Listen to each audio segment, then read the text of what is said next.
welcome back to Bucks Beat. This is episode 104 of the Bucks Beat podcast. It'll be a deep dive into G-Day, and then also we will dive into the NFL draft and what the Falcons are thinking after we have DJ Jones, a former teammate at the University of Georgia, came in as a quarterback out of Columbus, Carver High School down in Columbus, Georgia, ended up playing cornerback for the Green Bay Packers. Looking forward to having DJ on as we break down G-Day coming up here in a little bit. But first, I wanted to break down G-Day and talk about these Georgia quarterbacks, their performance, and what I was able to see out of some of the other position groups. So let's talk about Gunnar Stockton right out of the gate here. Gunnar went 17 of 34 at G-Day for over 300 yards, 2 touchdowns, and 1 interception. I don't really put the interception on him. It was not a bad decision or a bad throw. He got the ball downfield deep and allowed his receiver to make a play on the ball. And Daniel Harris ended up coming away with that interception. So I'm not really down on Gunnar about that.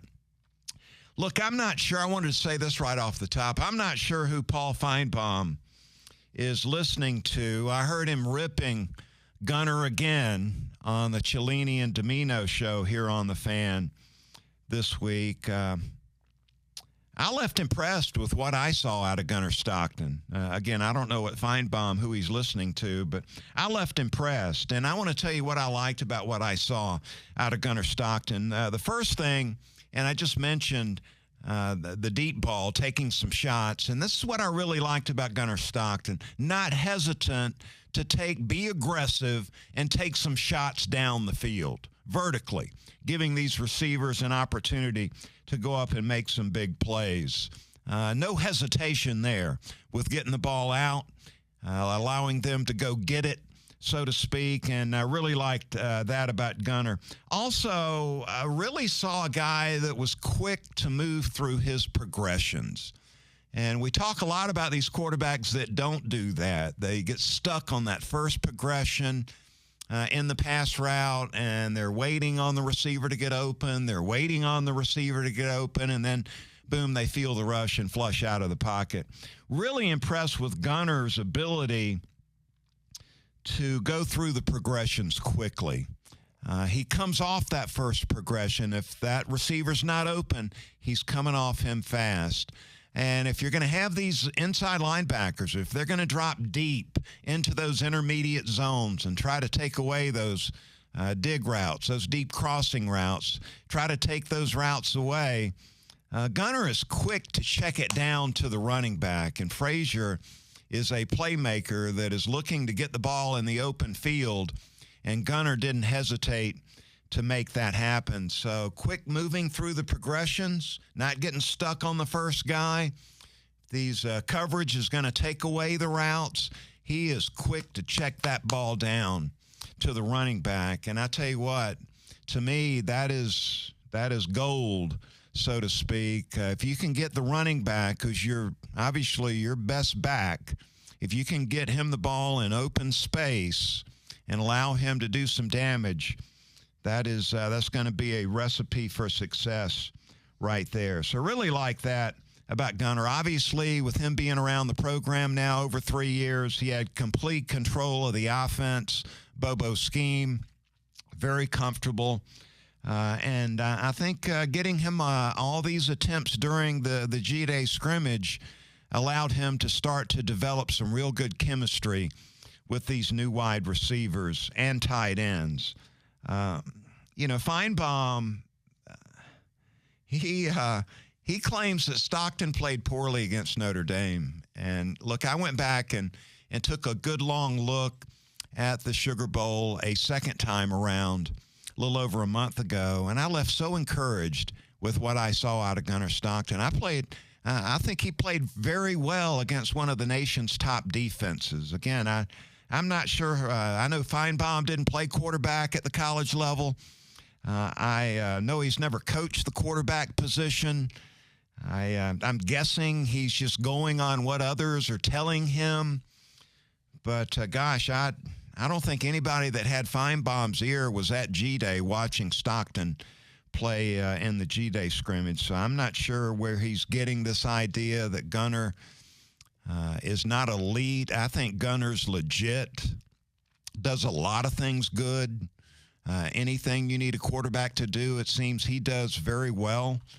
Maybe not anything great, but complete quarterback is what I'm seeing out of Gunner Stockton.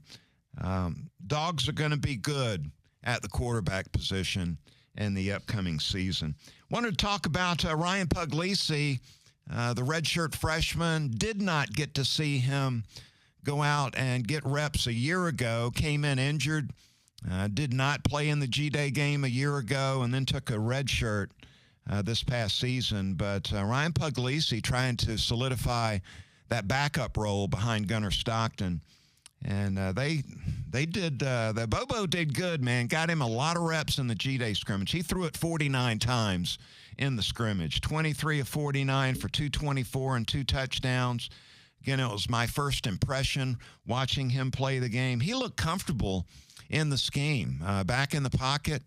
Didn't look to have to be a guy that was anxious to scramble out of the pocket. He stayed in the pocket until he needed to flush out. So I was impressed with that. He has good mobility, can run around a little bit. He can throw it on the move. So I left with a good first impression of Ryan Puglisi. He needs to continue to develop and get more comfortable. Looks like Georgia's in pretty good place with him coming into the 25 season as the backup quarterback. Wanted to touch on these receivers, too. One of the most improved position groups on this Georgia team coming into this season will be the X-wide receiver position. Now, a year ago, they had Colby Young and Ra Thomas. Neither one of those guys made it to the start line at the start of the season, and that really impacted this wide receiver room. They did not have the big, tall, mismatched receiver at that X-wide receiver spot the entire season, and that really held back this offense. But got a chance to see the Texas A&M transfer, Noah Thomas, all 6'4" of him. He was running around, making some plays, got a little dinged up, but really impressed with him. Colby Young standing out. If you can just get him to the start line this season. So right there with Noah Thomas and Colby Young, you're going to have Mike Bobo, Gunner Stockton. This Georgia team are going to have 2 long, tall, physical, mismatched receivers at that X-wide receiver spot. C.J. Wiley got a chance to play, the true freshman. Another big receiver. This X-wide receiver spot, a weakness a year ago, looks like it's going to be a strength in the upcoming season. At the Z, you got Dylan Bell coming back, ton of experience, London Humphreys, and then the freshman Talon Taylor, who is, I've heard a lot of compliments coming his way at the slot. You got Zach Branch, who transferred in from USC and the Trojans. Sokovie White, another one there. And then the weapons at running back, Nate Frazier, looking like he'll be the lead dog out of that running back spot. And Cass Jones, the third down back, when they have to throw it, he'll be on the field. Another quality weapon there, too. I like Dwight Phillips, too, a young running back that is a good receiver out of the backfield. And then the tight end spot looking good, too, man. Lawson Lucky could have a breakout season at the tight end spot. Really a big receiver, more than a typical tight end. Oscar Delp coming back for a little bit more this season. They're big, reliable targets with good hands. So they'll lean on them. 2 really good-looking freshman tight ends, too, with Williams and Barber stepping in as freshmen, trying to develop quickly. They are physical freaks, and can't wait to see this receiver group, the running backs, and the tight ends continue to develop coming into the season. Had a lot of people wondering about the line of scrimmage. With the offensive line having to replace 4 offensive linemen, starters on the offensive line, Georgia's got to replace. And then on the defensive front, that front 7, they're going to have to replace 6 guys on the front. So there are some Bulldog fans that are very knowledgeable, wondering about this line of scrimmage. They've recruited at the highest level. So they've lost a lot of dudes, They've been developing these young players behind the scenes. You just hadn't had a chance to see them play yet. And my observation, as far as the offensive line goes, man, I really was impressed with this offensive tackle position group. Bo Hewley and Ja Jackson were playing with the twos. Well, Bo Hewley was he was with the ones.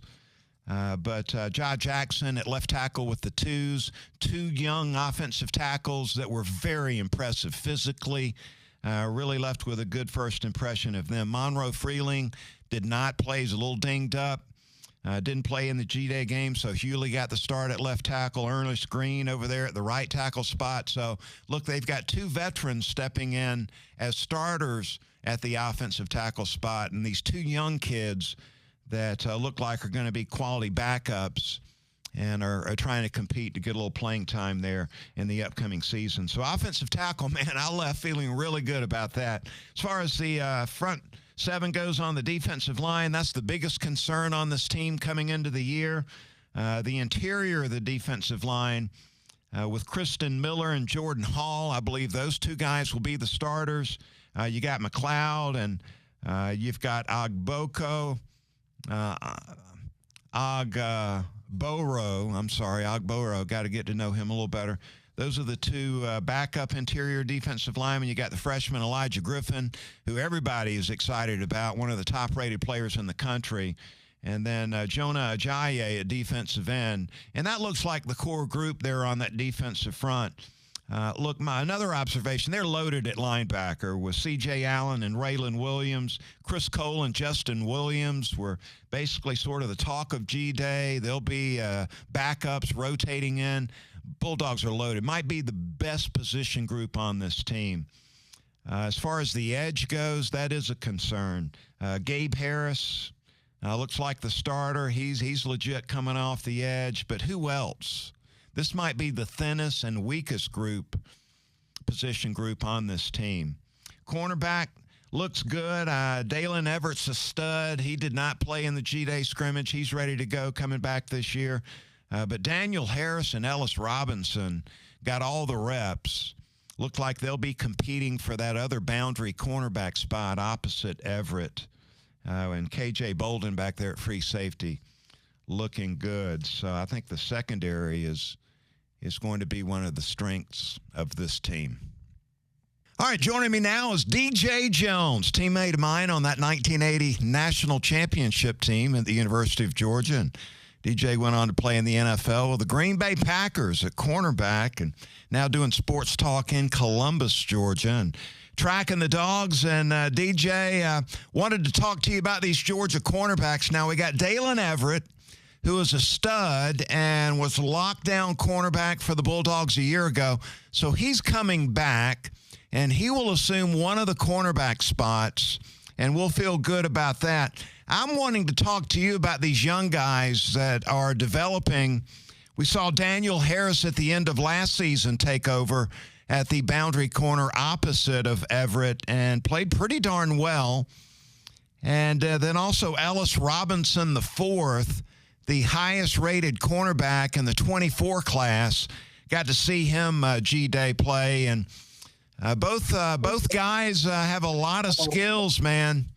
And I just wanted to know what you think about. Let's talk about Daniel Harris first. Stepped in a year ago, played well at the end of the season. What do you like about Daniel Harris?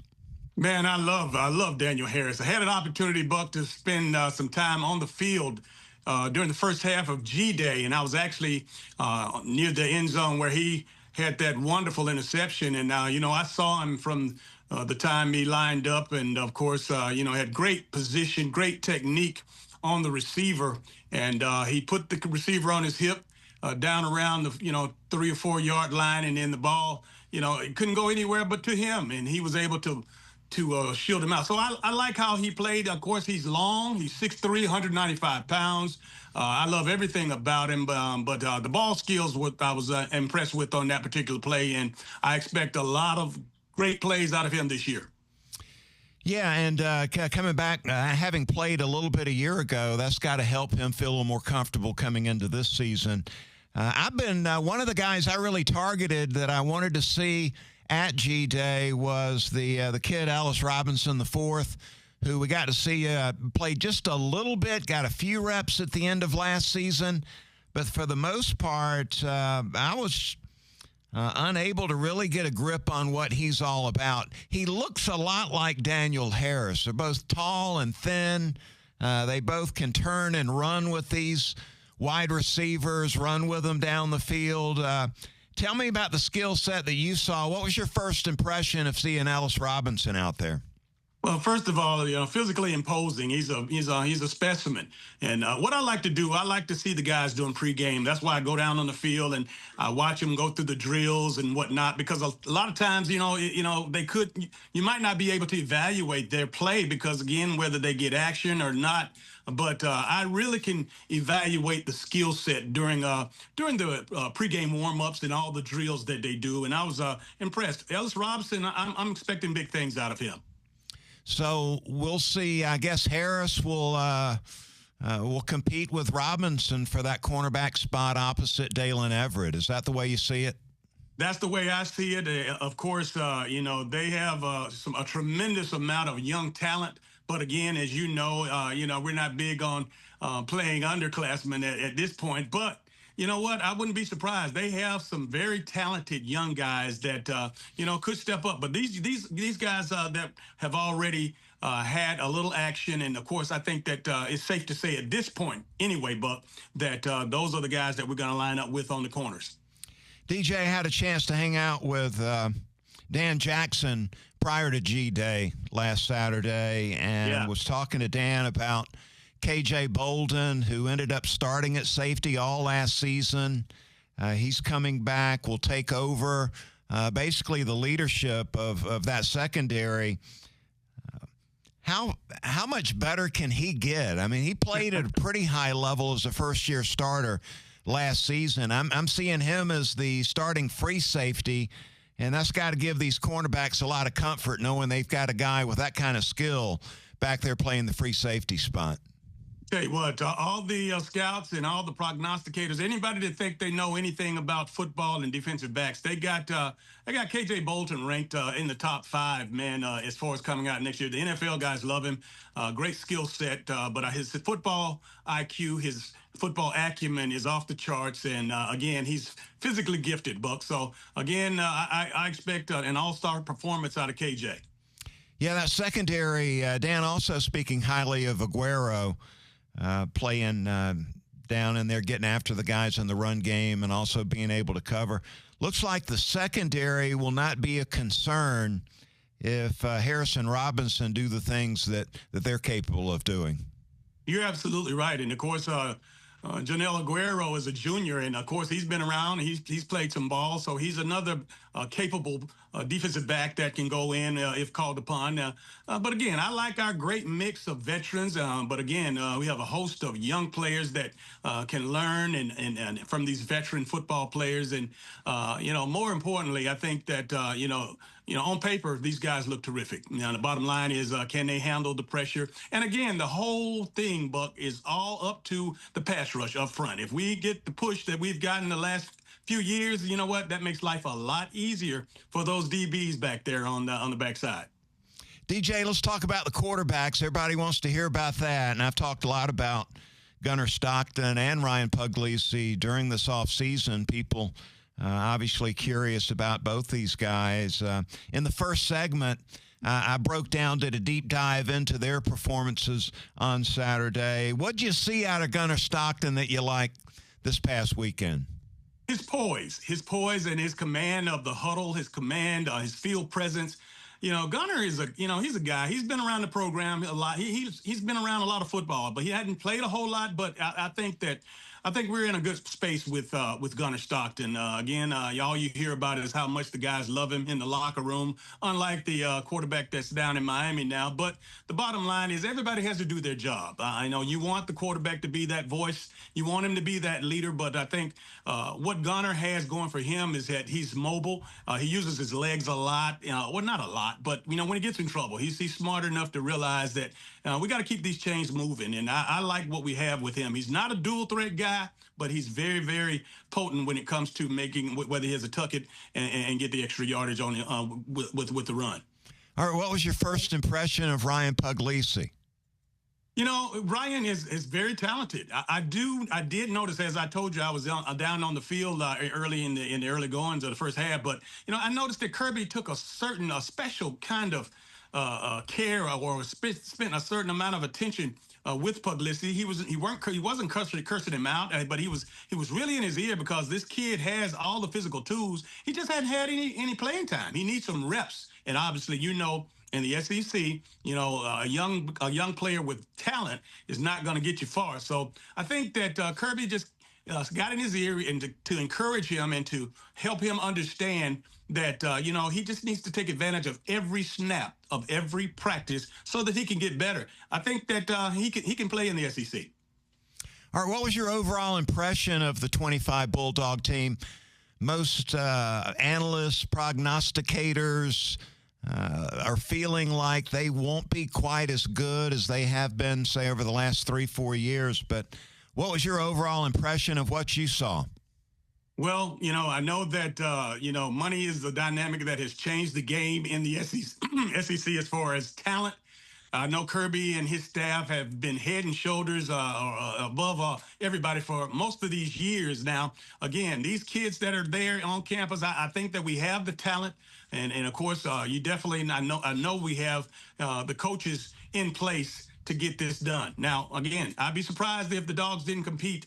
And I think you and I had an opportunity to talk on my show last week. But I think Texas, it's a sure bet that Texas as well as Georgia should be the top two billings in the SEC this year. Yeah, we'll have a showdown with the Longhorns late in the season between the hedges there at Sanford Stadium on Dooley Field. DJ, thanks so much for the insight. Look forward to talking with you soon, my man. I appreciate you, number 8. All right, thanks, DJ. All right, bro. We'll see you. Yes, sir. Talk to you soon. All right, bye-bye.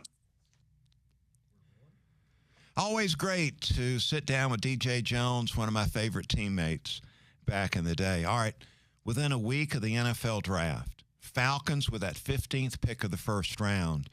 Everybody at the coffee shop's talking about it now that G-Day's over.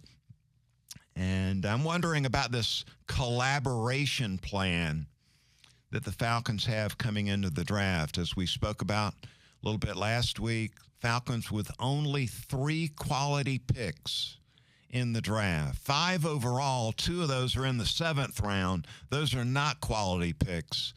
They have a first rounder, a second rounder, and a 4th rounder. Best I can tell, the Falcons have more needs than just 3.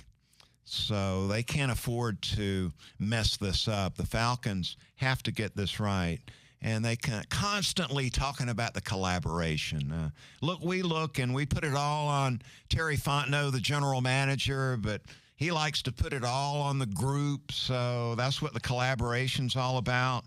I mean, you got Fontenot, you got Kyle Smith, Ryan Pace, you got Tumbo, you got Raheem Morris, Zach Robinson, Jeff Ulbrich. Mr. Blank likes to get involved, and seemingly a lot of people still think that Rich McKay has something to do with where they go as far as the draft goes, too. So that's the collaboration. Those will be the decision makers as we head into the first round. Falcons with pick number 15. Look, I've got them down. They got 3 quality picks, and I believe they got 6 or 7 big needs coming into the draft. Interior defensive line, edge rusher, everybody knows about that, cornerback, safety. They could use an athletic linebacker.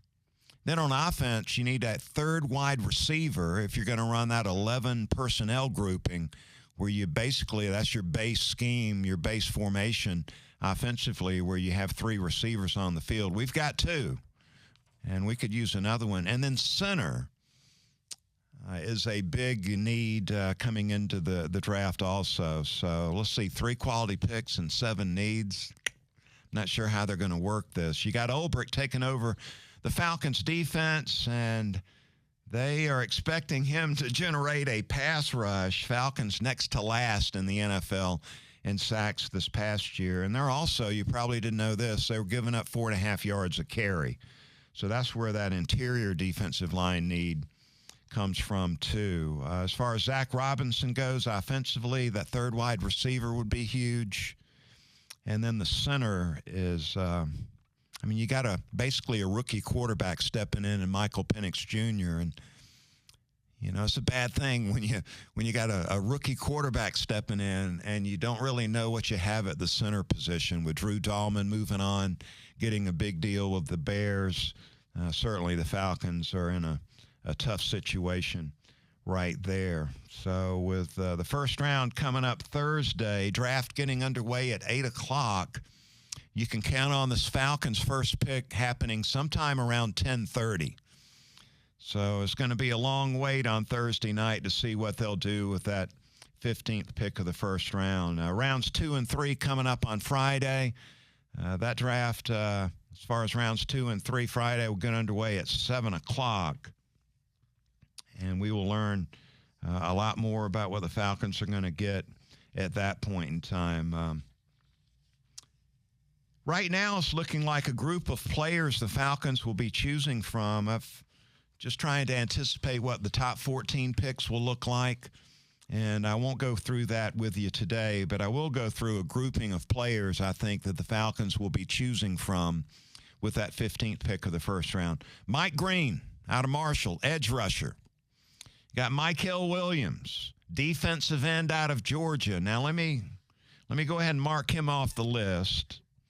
He's a Georgia player, and the Falcons in 5+ decades have never taken a Georgia player with a first or second round pick. So I don't anticipate that's going to change now.